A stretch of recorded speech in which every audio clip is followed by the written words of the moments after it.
प्रसाद बस्तालाई हेर्नुस् अहिले म पोर्चुगलको एउटा टमाटरको फिल्डमा छु।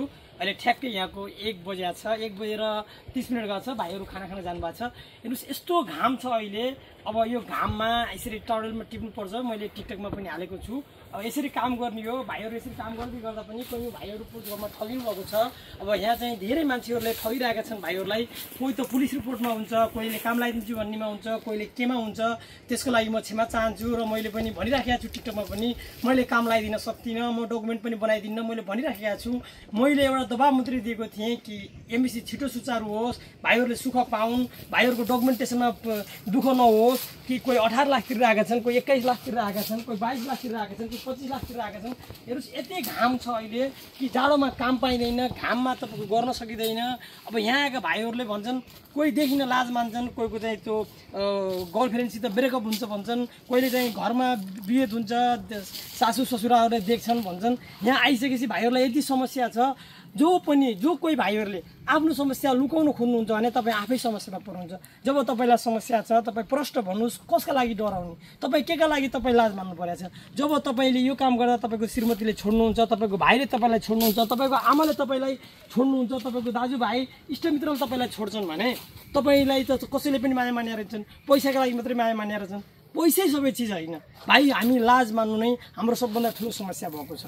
हामीले जे हो त्यही भनिदिनुपर्छ। मैले प्रत्येक टिकटकमा प्रत्येक युट्युबमा मैले जे गरेको छु त्यही हालेको छु। र अहिले भर्खरै हामी बैङ्कमा गएर आएको हुनाले मेरो यो चाहिँ कपडा हो होइन, नत्र म कामै गर्ने हो। म भर्खरै बैङ्कमा गएर आएको हुनाले म 1 बजेर 15 मिनटमा बैङ्कमा गएको हुनाले मेरो यो कपडामा तपाईँहरूले देख्नुभयो होला, नत्र यसले कोट लाएर चाहिँ बनाएको छ भन्नु होला। म पनि अब अफिसमा जाँदाखेरि म काम गर्ने हिसाबले जानु हुँदैन, त्यही हिसाबले जानुपर्छ। विश्वमा सबभन्दा मिठो शब्द र विश्वमा सबभन्दा मिठो काम भनेको झुट बोल्नु हो।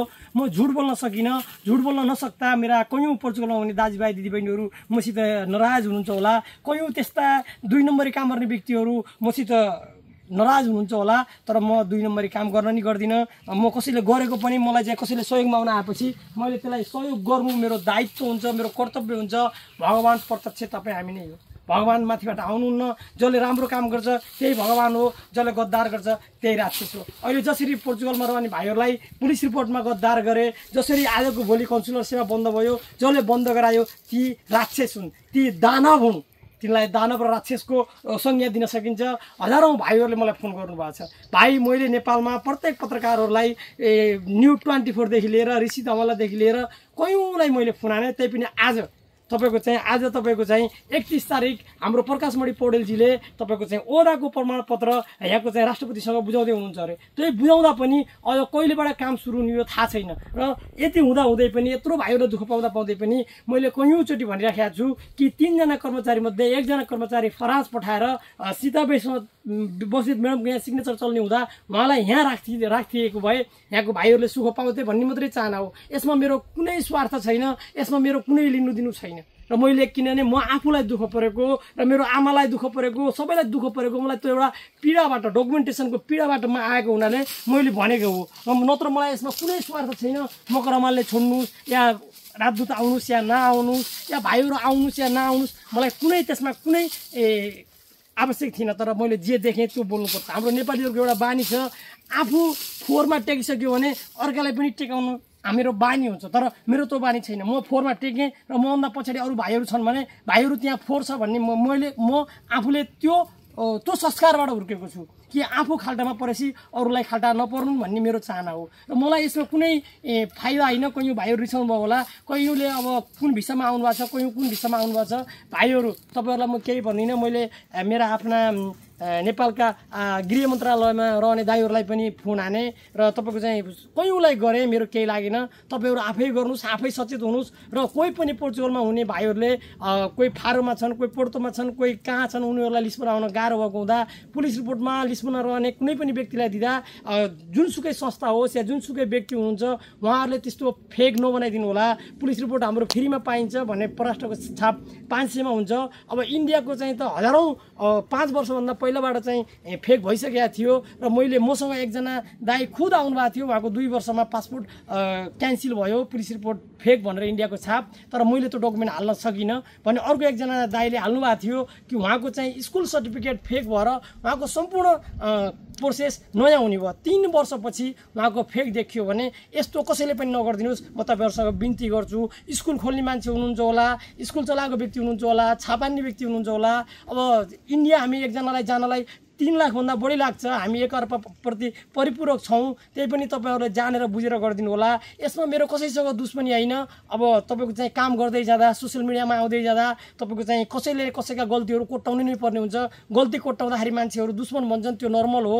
जसले गल्ती गरेछ र त्यसको चाहिँ गल्ती औलाउनै पर्छ, जसले त्यसको गल्ती औलाउँदैन त्यो पत्रकार पनि हैन, त्यो सोशल मिडियामा आउन लायक मान्छे पनि हैन। त्यस्तो व्यक्ति हुन्छ कि जसले दुईटैको गल्ती बराबर देख्न सक्छ, त्यो व्यक्ति नै सर्वश्रेष्ठ हो। एकजनाले गल्ती गर्दा गर्दै र अर्को अन्यायमा पर्दा पर्दै अन्य व्यक्तिहरु पनि बसेर त्यो अन्यायमा परेको व्यक्तिलाई अझ अन्यायमा पारिन्छ भने त्यो नै दानव हो। र मेरो भाइ नै किन नहोस्, मेरो आमा नै किन नहोस्, मेरो छोराछोरी नै किन नहोस्, मेरा छोराले अरू कसैलाई अन्याय गरेछ भने नि मैले मेरो छोराको अन्याय हो भन्न सके भने म भगवान हो। र मैले मेरा छोराले अन्याय गरेको हैन भने गर्दा गर्दै जान्दा जान्दै पनि अन्याय गरेको हैन भने म नै दानव हो। र त्यस्ता व्यक्तिहरु यहाँ धेरै हुनुहुन्छ, हजारौं हुनुहुन्छ त्यस्ता व्यक्तिहरु। तपाईको जान गल्ती गर्नुभएको छ, अझ अर्को व्यक्तिलाई नै दोषारोपण गर्नुभएको छ। यस्ता धेरै व्यक्ति हुनुहुन्छ। म कसैलाई केही भन्न चाहन्न। र भाइहरु तपाईहरु आउँदा विचार पुर्याएर आउनु। नेपालबाट रहने सम्पूर्ण मेरा युवा दाजुभाइ तथा दिदीबहिनीहरुलाई विदेश जानुभन्दा पहिला एकचोटि बुझेर हिँड्दिनु होला। हामी चाहिँ धेरै पढेको भाइहरु अस्ट्रेलिया गइया छ, कोही क्यानाडा गइया छ, कोही अमेरिका गइया छ भने स्टुडेन्ट भिसामा हामी जाँदा पनि हामीले कलेज फिस तिर्नुपर्छ, हामीले घर भाडा तिर्नुपर्छ, पानीको तिर्नुपर्छ, मेट्रो तिर्नुपर्छ। जुन दिन हामी नेपालबाट निक्लिन्छ त्यही दिनबाट हामीहरूलाई मानसिक पीडा पर्छ। बुवा आमालाई तपाईहरुले भन्न सकिदैन, उता ब्याज बढेको बढै छ। हामी पढ्नको लागि धेरैमा तपाईको 100 मा 20% भन्दा बढी पढ्नको लागि गइएको छैन, कामकै लागि हो, 2 पैसा होस् भनेर गएको हो। हामी यस्तो संस्कारबाट हुर्किया छौं कि एकजना व्यक्तिले कमाएपछि आमा हेरिन्छ, मामा हेरिन्छ, फुपू हेरिन्छ, भान्जा भान्जी हेरिन्छ, दिदी हेरिन्छ। हामी त्यो संस्कारबाट हुर्केको व्यक्ति हो भने युरोपियनहरु जसले कमायो उले भाइ पनि हेर्दैन, आमा पनि हेर्दैन, बहिनी पनि हेर्दैन। हामी फरक संस्कारबाट हुर्केको हुँदा हाम्रा विश्वमै रहने भाइहरुलाई दुःख परेको छ। कति ठाउँमा एमएससी नभएर दुःख परेको छ, कति ठाउँमा के नभएर दुःख परेको छ। त्यसको लागि मैले मेरा आदरणीय दाइहरु गृह मन्त्रालयमा भएको हुँदा मैले पटक डेली जसो नै मैले आवाज उठाइरहेको छु। कयौं भाइहरुले मलाई रोमानियाबाट फोन हाल्नुहुन्छ, कयौं भाइले तपाईको चाहिँ ग्रीसबाट फोन हाल्नुहुन्छ, जर्मनको एमबीसीले कुनै पनि इमेल रिप्लाई गर्दिनु भएन, हामीलाई समस्या पर्यो भनेर। अहिले पोर्चुगलमै त्यही हालत छ। यहाँ राजदूत आउँदा पनि कुनै काम भएको छैन। त्यसमा म सम्पूर्ण पोर्चुगलमा रहने भाइहरुसित सरी भन्छु, मैले केही पनि गर्न सकिन। फ्रान्सको एमबीसीले इमेल एप्लाई नगरेको, रिप्लाई नगरेको, डकुमेन्ट टाइममा नआएको भन्ने गुनासो छ भाइहरुको, म केही पनि भन्दिन। पोर्चुगलमा जो पनि आउनुभएको छ एउटा भविष्य खोज्न आउनुभएको। यस्तो घाममा हेर्नुस्, म बोल्दा बोल्दै यति पसिना आइरहेछ। बिहान मैले यही काम गरेको थिएँ र यहीँबाट म अहिले बैंकमा गएर आएको हुँ भने अब यस्तो घाममा मलाई पनि भाइहरुले काम गरेको देख्दा दर्दनाक पीडा हुन्छ, चिरा हुन्छ। तर के गर्नु, बाध्यता छ। काम नगरी मैले पैसा दिन सक्दिन। हाम्रो गाउँघरमा आउरी भन्ने चलन थियो, ग्रुप बनाएर आउने, मुसिर पुसमा जग्गा बिराउने। उहाँहरूलाई हामीले कहिले मोही दिन्थ्यो, कहिले मुला दिन्थ्यो र कहिले चाहिँ साग दिनुहुन्थ्यो भने यहाँ कसैले केही पनि दिनुहुन्न भने हाम्रो गाउँघरमा। म अरूको गाउँको जान्दिनँ, हाम्रो भकारी बन्ने चलन थियो। मुसिरमा भकारी बन्न नजान्नेले भकारी बन्ने, डोका बन्ने, यस्ता चलन जान्ने अरू ठाउँबाट आएर त्यहाँ बस्नुभएको व्यक्तिहरूलाई पनि कोहीको घरमा मुला छ भने मुला दिनुहुन्थ्यो, मोही छ भने मोही दिनुहुन्थ्यो, साग छ भने साग दिनुहुन्थ्यो। हाम्रो कल्चर फरक छ भने यहाँ त्यस्तो छैन। यहाँ घन्टा हो, तपाईको प्रत्येक घन्टा हेरेर हो। तपाईको हामी चाहिँ टाइमको बेलामा, कामको बेलामा 15 मिनट उम्मिएर कुरा गरियो भने पनि एक्स्ट्रा काम गरिदिनुपर्छ। अब मलाई थाहा छैन कुन कम्पनीले कति दिन्छ भन्ने। अब जे होस्, जहाँ म छु यो तोरेस भेद्रस र सिलवेरामा कुनै कम्पनीले 5.5 दिन्छ घन्टाको भने कुनैले 4.5 दिन्छ, कुनैले 5 दिन्छ। यो हेरी छ। र यहाँ हुने भाइहरु जो पनि नेपाली हुनुहुन्छ प्लिज कसैलाई पनि काम लगाइदिन्छु भनेर पैसा नठगिदिनुस्। कोहीले 200 लिदिनु भएको छ, कोहीले 300 लिदिनु भएको छ। यस्तो नगर्दिनलाई म विनम्र आग्रह गर्दछु। हेर्नुस्, यो चाहिँ टनल, यो चाहिँ यो पक्काको टनल हो भने म अरू कच्चाका टनल छन्। यहाँ चाहिँ अलिकति पक्का छ भने अरू टनलहरु माटाका छन्। माटामै डाइरेक्ट माटामै काम गर्ने हो। म त्यो टिकटकमा पनि हाल्छु र ती भिडियोहरु पनि अरूमा क्लिप हाल्न मिल्यो भने हाल्छु। पुरै माटोमै, ठ्याक्कै माटोमै कोदाली नै खन्ने हो। यस्ता कामहरु यहाँ छन्। र भाइ बहिनी कोही पनि विदेश हिँड्नुभन्दा पहिला प्लिज बुझेर हिँड्दिनुस्। आफ्नो देश छोडेर हिँडेपछि दर्दनाक पीडा छ। मैले पनि देश छोडेको धेरै भयो। म कति दर्दनाक पीडाबाट म यहाँसम्म आएँ मलाई थाहा छैन। तर जति दर्दनाक, जति चोट खाइन्छ त्यति नै ज्ञान बढ्दै जाँदो रहेछ। तर पढाइको घमण्ड कसैले पनि नगर्दा हुन्छ। पढाइले केही पनि गरेन। तपाईको अस्ट्रेलिया जानुस्, क्यानाडा जानुस्, पोर्चुगल आउनुस्, अमेरिका जानुस्, मेरै साथी संगीहरु सर्कलहरु सबैले भाँडै माझिएको छ, सबैले टमाटरै टिपेको छ। हामी स्कुल गएर ट्युसन पढेर त्यो टाइम लस गरेर कोहीले बोर्डिङ हाल्नु भएको छ छोरीछोरीलाई, कोहीले कता हाल्नु भएको छ, कतिले चाहिँ बोर्डिङ पढाउन सकिने भनेर पिर मान्नु भएको छ। यसमा तपाईहरुलाई पिर मान्न कुनै आवश्यक छैन। नेपालमा रहने तमाम मेरा आमा बुवा दाजुभाइ दिदी बहिनी अंकल आन्टीले छोराछोरीलाई बोर्डिङ हाल्न पाइन भनेर चिन्ता नलिनु होला। कयौं साउदी कतार जानु भएको छ, कयौं दुबई जानु भएको छ, अरूका छोराछोरीले बोर्डिङ स्कुल पढे, मेरा छोराछोरीले पढ्न पाएनन् भनेर पिर नलिनु होला। कि हामी विदेश आसी सबैले गर्ने काम एउटै रहेछ। मैले पनि बोर्डिङ स्कुल पढ्न पाएको हैन, मेरै साथी संगी र मेरै गाउँका अंकलका छोराहरू दाइका छोराहरूले बोर्डिङ स्कुल पढे। मलाई पनि जुत्ता लाउने रहर थियो, जुत्ता लाउने बोर्डिङमा अनिवार्य जुत्ता थियो भने मलाई जुत्ता लाउने रहर थियो, मलाई ड्रेस लाउने रहर थियो। स्कुलको ड्रेस तपाईको नीलो सर्ट एउटा पट आएको थियो, त्यही पट र ड्रेस पनि किन्न नसकेर कयौं चोटी स्कुलबाट निक्लेको पनि मलाई झलझली याद छ। स्कुलमा तपाईको दशैं आयो लिप्पोत गर्ने पैसा, तिहार आयो लिप्पोत गर्ने पैसा, अर्धवार्षिक परीक्षाको पैसा, तपाईको वार्षिक परीक्षाको पैसा, जब 2000 यस्तै माओवादी आउनु 58 सालभन्दा 59 सालभन्दा पहिला हामीले स्कुलमा फिस तिर्नुपर्ने थियो। एउटा माओवादीले गरेको राम्रो काम भनेको स्कुललाई पैसा लिनबाट वञ्चित गरिदियो। 59 सालबाट मलाई जहाँ मेरो यो आफ्नो भगाइ हो, 2059 सालबाट सरकारी स्कुल फ्री भएको हो, त्यही पनि माओवादीले जबरजस्ती गरेर। नत्र कयौं टिचरहरूले अर्धवार्षिक परीक्षा भनेर पनि हामीसँग पैसा लिनुहुन्थ्यो, वार्षिक परीक्षाको पनि पैसा लिनुहुन्थ्यो, बल किन्ने पैसा पनि लिनुहुन्थ्यो, तर स्कुल सरकारी र तिहारमा लिप्पोत गर्ने पैसा पनि हामीसित लिनुहुन्थ्यो, दशैंमा लिप्पोत गर्ने पैसा पनि लिनुहुन्थ्यो। 5 रुपैयाँ 10 रुपैयाँले उठाउनुहुन्थ्यो। त्यही 5 रुपैयाँ र 10 रुपैयाँ तिर्न नसकेर कयौं चोटी हाम्रो चाहिँ क्लास टिचर पहिलो कक्षा भनिन्थ्यो, त्यो पहिलो टिचरबाट कयौं चोटी कुटाइ खाएको, कयौं चोटी त्यस्ता चाहिँ अपशब्दहरू, गरिब तेरो बाउ यस्तो सम्म भन्ने शब्दहरू सुनेको आज पनि मलाई झलझली आउँछ। ती टिचरहरू गाउँमै हुनुहुन्छ र मैले अहिले पनि भनिराखेको छु, मलाई पढाउने टिचर, मेरो दिदीलाई पढाउने टिचर र अब मेरो छोरालाई पढाउने टिचर पनि त्यही स्कुलमा हुनुहुन्छ भने खोइ त हामीले शिक्षामा परिवर्तन गरेको। नेपालमा रहने सम्पूर्ण दाजुभाइ तथा दिदीबहिनीहरूलाई तपाईहरु लैलैमा नलाइदिनु होला। कोही कांग्रेस भनेर, कोही एमाले भनेर, कोही राजसपा भनेर, कोही राजावादी भनेर प्लिज आफ्नो शरीरलाई धरापमा नपार्नु होला। तपाईलाई बढाउन हुर्काउन तपाईको बुवा आमाले लाखौं पैसा लगाउनु भएको छ। पैसा मात्रै पैसाको कुरा नगर्नुस्, समय लगाउनु भएको छ, मेहनत खर्च गर्नु भएको छ, त्यो पनि एउटा पैसा हो। तपाईहरु गएर कुनै आन्दोलनमा गएर मर्नु होला, कति घाइते हुनु होला, त्यो भनेको तपाईको बुवा र आमालाई मात्रै पर्ने कुरा हो। हिजै एउटा पत्रकार मर्नुभयो, अर्को एकजना भाइ मर्नुभयो, खोइ गृहमन्त्रीलाई के भयो? गृहमन्त्री त्यहाँ जानुभयो होला, हेर्नुभयो होला, घर आएर मासु र भात खानुभयो होला, र प्रधानमन्त्रीले पनि त्यही गर्नुभयो होला, राष्ट्रपतिले पनि त्यही गर्नुभयो होला। कसलाई त दुःख भयो भन्दा सबभन्दा धेरै त्यो बच्चा पाउने आमालाई, जसको पत्रकारको आमा हुनुहुन्छ, जो मर्ने व्यक्तिको आमा हुनुहुन्छ, उसको आमा र उसको बाउलाई छाती चिरा परेर दुखिरहेको छ। बाउलाई भन्दा पनि आमालाई। प्लिज मेरा भाइहरू, कुनै पनि नेपालका राजनीतिक दलहरू र कुनै पनि उसको प्रष्ट भिजन छैन। मैले प्रष्ट तपाईहरुलाई भन्दै गर्छु, मभन्दा धेरै ज्ञानी पढेको तपाईहरु हुनुहुन्छ। नेपालमा स्वास्थ्य, शिक्षा, यातायात, यो घर किनबेच, पैसामा कुनै पनि स्पष्ट कानुन छैन। हेर्नुस्, म विदेश बसेको धेरै समय भयो, म कयौं देशहरू बसेँ, म अस्ट्रेलिया पनि बसेँ, म कयौं युरोपका देशहरूमा बसेँ। यहाँ मेरो खोल्टीमा 1 रुपैयाँ पनि हुँदैन। मैले जे पनि तिर्छु बैंक टु बैंक तिर्छु। मैले कसैलाई 5 रुपैयाँ क्यास पनि दिदिनँ भने नेपालमा यस्तो नियम ल्याउन किन सकिएन? र यहाँ कमाइ अनुसार यदि म विदेशी हुँ भने पनि मेरो कमाइ धेरै छ भने मेरो बच्चालाई धेरै स्कुलमा फिस तिर्नुपर्छ। यदि पोर्तुगिसै हो, ऊ गरिब छ भने उसले पैसा तिर्नु पर्दैन। र नेपालबाट आएका कोही अरू भाइहरू पनि हुनुहुन्छ, उहाँहरू गरिब हुनुहुन्छ भने उहाँहरूले स्कुलमा पैसा तिर्नु पर्दैन। इन्कम अनुसार पैसा तिर्नु हो। इन्कम पनि तपाईको 1 वर्षको जोडान हुन्छ। तपाईको टिचर होस्, आर्मी होस्, खेतीमा काम गर्ने होस्, जो पनि काम गर्ने होस्, अटोमेटिक उसको इन्कम सरकारले देख्छ र बैंकमा कति पैसा छ भन्ने पनि सरकारले देख्छ। नेपालमा यो केही पनि छैन।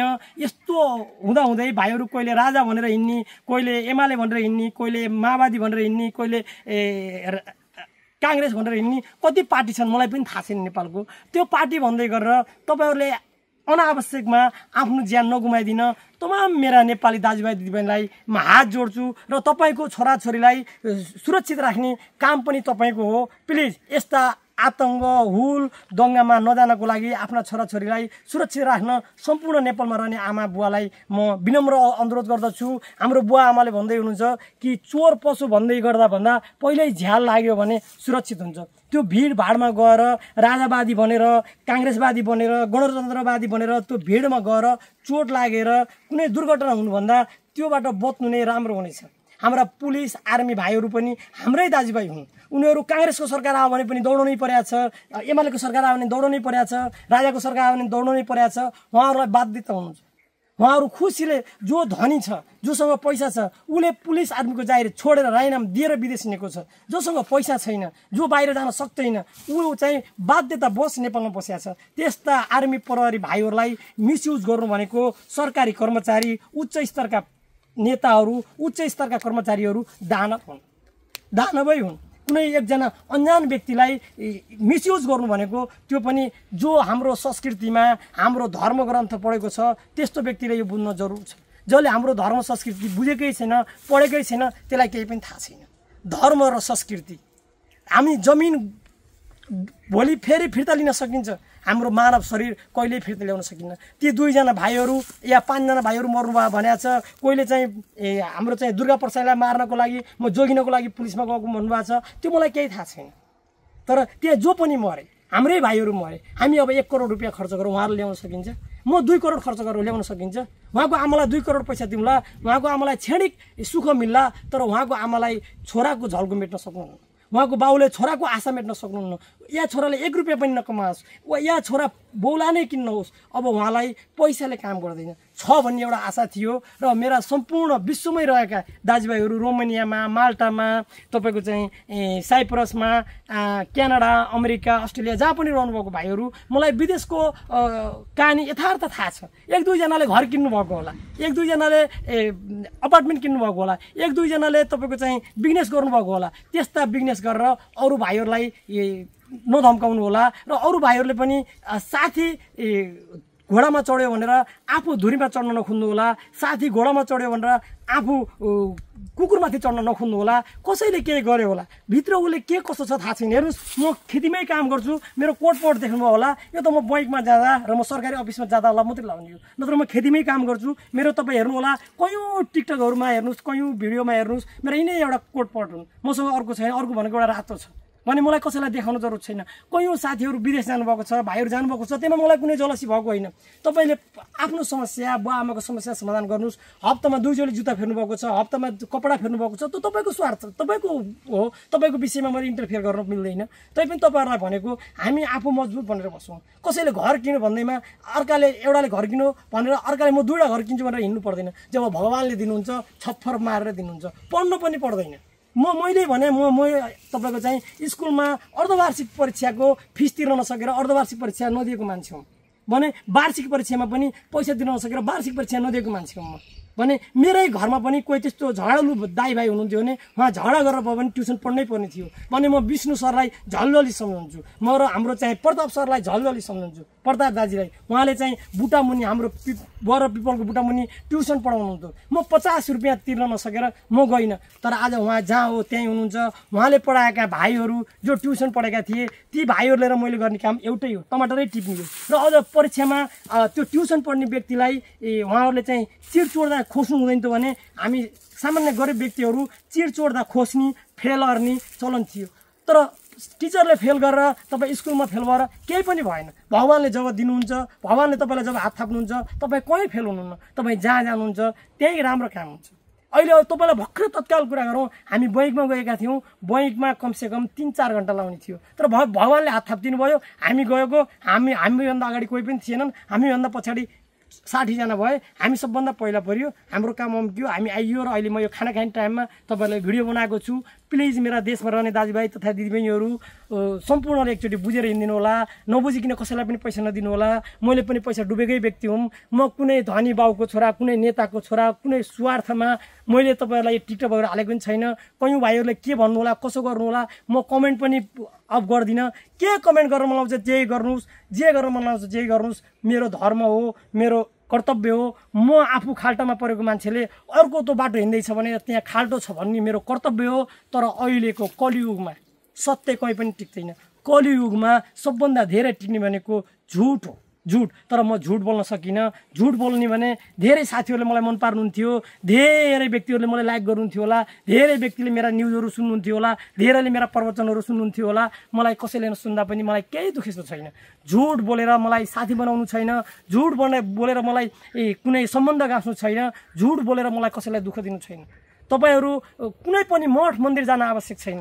तपाईहरूले कसैको दिल नदुखाउनुहोस्, कसैलाई केही नगर्नुहोस्, कसैलाई नठग्नुहोस्। अझ विदेशमा त तपाईँको चाहिँ कयौँ देशमा डकुमेन्टेसनमा भाइहरू धरिरहेका छन्, धरी। कोही त जन्म दर्ता मिल्दैन, कोही त बिहा दर्ता मिल्दैन, कोही त तपाईँको चाहिँ पुलिस रिपोर्ट मिल्दैन, कोही पासपोर्टमा नाम फरक भएको हुन्छ, कोहीको चाहिँ बिहारेर ल्याएको चाहिँ 15 दिनमा श्रीमतीलाई डिभोर्समा आइदिन्छन्, कोही चाहिँ बिहारेर ल्याएको 3 महिनामा श्रीमानले डिभोर्समा आइदिन्छन्। यो डिपेन्डेन्ट भिसामा जानेहरू, अस्ट्रेलिया, क्यानाडा, अमेरिका, यो युरोप आउनेहरूको। र यो डेनमार्कबाट आउने भाइहरू पनि धेरै कठिनाइमै हुनुहुन्छ। म देखेर आएको छु, म डेनमार्क पनि गएर आएँ, फ्रान्स पनि। यसरी तपाईँहरू लोइ भाग्नुभन्दा केही न केही हातमा सिप लिएर हेर्नुहोस्, डेनमार्क आउनुहोस्, अस्ट्रेलिया जानुहोस्, तपाईँ क्यानाडै जानुहोस्, अमेरिकै जानुहोस्, हातमा केही न केही सिप। सबैले कम्प्युटर चलाउन जानेर कसले टमाटर रोप्ने, सबै डक्टर बनेर कसले आलु लाउने, जम्मै इन्जिनियर बनेर कसले गर्ने। कुनै न कुनै त्यस्तो टेक्निकल लाइन सिक्दिनको लागि म आग्रह गर्दछु। र अब यस्तो मोबाइल बनाउने हुन्छ, घडी बनाउने हुन्छ, एयरको बनाउने हुन्छ, गाडी बनाउने हुन्छ, यस्ता कामहरू सिकेर आउनुभयो भने तपाईँहरूलाई राम्रो हुन्छ। हातमा सिप नभई म पनि त्यसरी नै विदेशमा गएपछि त बुटै पैसा छ, भाँडा मात्दै यति पैसा हुन्छ भनेर जोडेर हिँडेको मान्छे हुँ। र चाहिँ बेल्जियम र अस्ट्रेलियाको भ्यानाको एयरपोर्टमा रिफ्युजी गर्न हिँडेको मान्छे हुँ। र म क्यानाडियन एयरलाइन्सबाट डिपोर्ट भएको मान्छे हुँ। म पनि रिफ्युजी नै गर्न हिँडेको हुँ। म जस्तो थिएँ, म जसरी एकोरो भइरहेको थिएँ, त्यसरी मेरा देशका दाजुभाइ युवाहरू एकोरो हुनुभएको छ। म तपाईँहरूलाई प्रष्ट भन्छु, क्यानाडा, अमेरिका, अस्ट्रेलिया जहाँ पनि जानुहोस्, तपाईँलाई झन् तनाव थपिन्छ। हामी एउटा खुट्टा यताको पैसा यता झिकेर राखे जस्तै हो, यताको पैसा झिकेर यता राखे जस्तै। नेपालको समस्याले हामी विदेश लिन्छ। नेपालमा नि काठमाडौँमा कोठाको समस्या छ, कयौँ भाइहरूले कोठा पाउनु भएको छैन, घरमा भएकालाई समस्या छ। विदेशमा नि त्यही हाल छ, हामी झ्याप्प घर किन्न सकिँदैन। 1-2 जनाले अस्ट्रेलियामा घर किन्नु भएको होला। म अस्ट्रेलियामा बसेको यति वर्ष भयो, म अस्ट्रेलियामा बसेको उति वर्ष भयो, मेरा यति घर छन्, म पिआर होला हो। तपाईँ पिआर होला भए लिएर जानुहोस्, तपाईँको अस्ट्रेलियामा घर छ भने लिएर जानुहोस्, तपाईँको युकेमा घर छ भने लिएर जानुहोस्, तपाईँको चाहिँ अमेरिकामा घर छ भने लिएर जानुहोस्। म त केही लिएर जाँदिनँ। हेर्नुहोस्, यो धरतीमा म रित्तै आएको हो। म चाहिँ जाने बेलामा मैले चाहिँ विभिन्न अङ्गहरू मलाई छोपेर आगो लाउनुहुन्छ। मैले लिएर जाने भनेको त्यही 4 हात कपडा हो, मेरा अङ्गहरू छोप्नको लागि भने। म आउँदा रित्तै आएको हो, नाङ्गै आएको हो। सबैलाई म आउँदा सबै खुसी भएका थिए, म रुँदै आएको थिएँ भने म जाँदा सबैलाई रुवाउने छु र म खुसी हुँदै जानेछु। यो हाम्रो विपरीत चिज छ। हेर्नुहोस्, हामी आउँदा हामी रुँदै आइयो, बा आमा दिदी बहिनी इष्टमित्र सबै खुसी भए। हामी जाँदा हामी खुसी हुँदै जान्छौँ, तर यहाँ भएका दाजुभाइ दिदी बहिनी सबै रुन्छन्। र जबसम्म हामी यहाँ छौँ तबसम्म हाम्रो कदर हुँदैन, हाम्रो कामको कदर हुँदैन, हामीले बोलेका आवाजहरू ठाउँमा पुग्दैनन्। जब कोही व्यक्ति रहँदैन, त्यसपछि उसका आवाजहरू, उसले गरेका कामहरू औलाउने कुनै अर्थ छैन। र म एउटा अर्को फेरि यही भिडियोमा म थप्छु, मेरा गाउँमा रहने मेरा अङ्कल आन्टी र मेरा गाउँका हाम्रो समाजसेवी अङ्कलहरूलाई जबरजस्ती कसैले पनि मठ मन्दिर बनाउन, कुनै पूजापाठ लाउन, स्कुल बनाउन कोही पनि पैसा माग्न नजानु होला। यो मेरो तपाईँहरूलाई बिन्ती छ। दिने इच्छा भएकालाई दिन्छ। तपाईँ पैसा दिँदैमा तपाईँको धर्म हुँदैन। मैले योभन्दा पहिला पनि भने, एउटा धनी मान्छे र एउटा गरिब मान्छे थियो। गरिब मान्छे स्वर्ग गयो, धनी मान्छे गएन भनेर। तपाईँहरूले पैसा दान गर्दैमा, धान्यचल गर्दैमा, धान्यचलमा पैसा हाल्दैमा, त्यो स्कुलमा पैसा हाल्दैमा, त्यो मन्दिरमा पैसा हाल्दैमा तपाईँ स्वर्ग जानुहुन्छ। तपाईँले गरेको कर्म सही छ भन्न मिल्दैन। त्योमा तपाईँले पैसा माग्न जानुभयो र त्यो व्यक्तिले आफ्नो दिल दुखाएर पैसा दिएको छ भने तपाईँहरू जो पैसा माग्न जानुभएको छ त्यो पाप तपाईँहरूलाई लाग्छ। तपाईँहरू माग्न जानुभयो, चन्दा उठाउन जानुभयो, उहाँहरू आफ्नो लाज शरमले गर्दा भइ नभई दिनुभयो। कोहीले घिउ बेचेर दिनुभयो होला, कोहीले चामल बेचेर दिनुभयो होला, कोहीले के गरेर दिनुभयो होला। सबैको समान छैन। म यही भन्छु। र नेपालमा पनि कानुन स्पष्ट ल्याइदिनु। या त नेपाली काङ्ग्रेस होस्, या एमाले होस्, या राजावादी किन्न नहोस्, या रासपा किन्न होस्, स्वास्थ्यमा स्पष्ट कानुन, शिक्षामा स्पष्ट कानुन, आर्मी पुलिसमा स्पष्ट कानुन, जो नेपालको सरकारी कर्मचारी छ त्यसले अनिवार्य सरकारी स्कुलमा पढाउनै पर्ने र जो आर्मी पुलिसहरू छन् उनीहरूका छोराछोरीले जुन कुनै स्कुलमा पढ्दा पनि छुट पाउनै पर्ने र स्कुलको इन्कम हेर्न पर्ने र बोर्डिङ स्कुलहरूले धेरै पैसा लिएका छन्, धेरै विद्यार्थीहरू छन्, त्यसमा कन्ट्रोल गर्नको लागि म नेपाल सरकार र नेपालका उच्च स्तरका कर्मचारीहरूलाई हार्दिक अपिल गर्न चाहन्छु। हस्त, नमस्कार।